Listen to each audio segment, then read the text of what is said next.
Você sabia que para nadar a gente sofre mais resistência da água do que do ar? E essa resistência é em torno de 4 vezes maior? Bom, hoje o nosso papo vai ser sobre resistência. Fica ligado.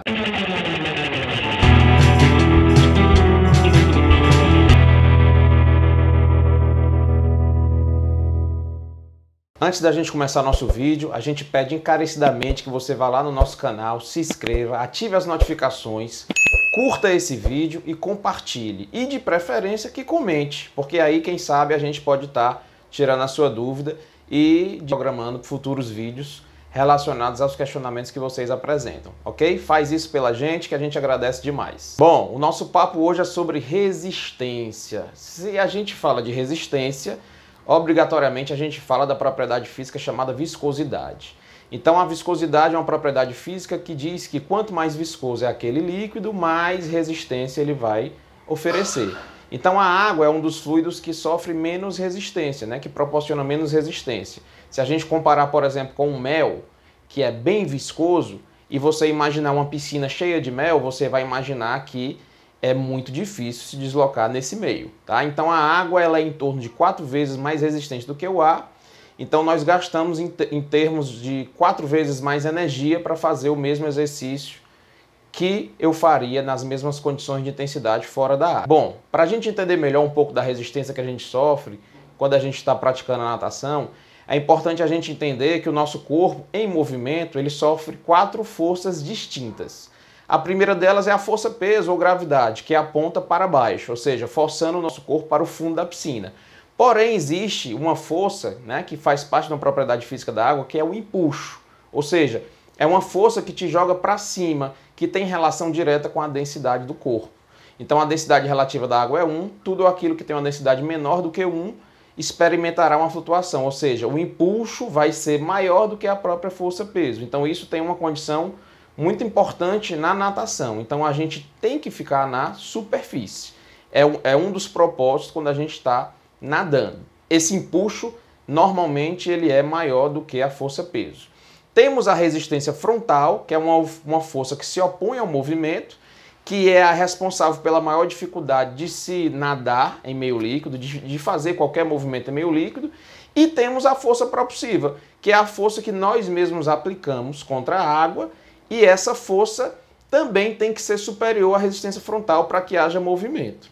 Essa resistência frontal, ela se apresenta de 3 formas, que a gente chama de arrasto. A gente tem o arrasto de onda, o arrasto friccional e o arrasto de forma.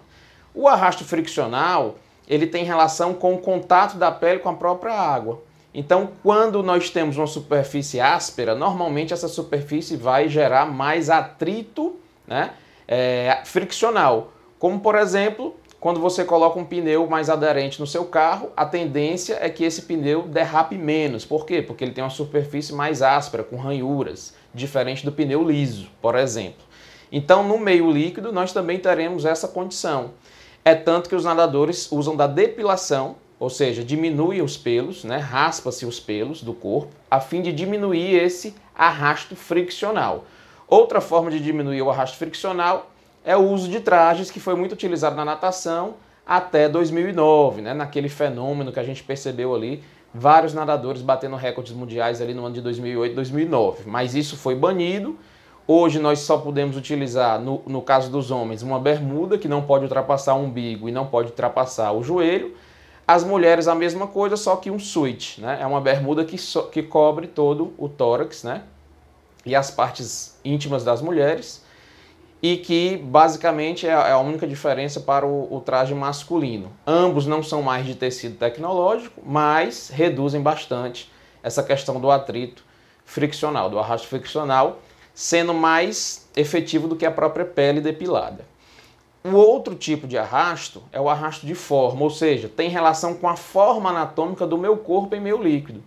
Então, quando eu assumo uma posição mais hidrodinâmica, que na natação a gente chama de streamline, quanto mais próximo do streamline, melhor para mim sofrer menos resistência frontal do ponto de vista do arrasto de forma. Ou seja, a forma do meu corpo ela é uma forma mais propícia para diminuir essa resistência. Tá? Então, o arrasto de forma é importantíssimo.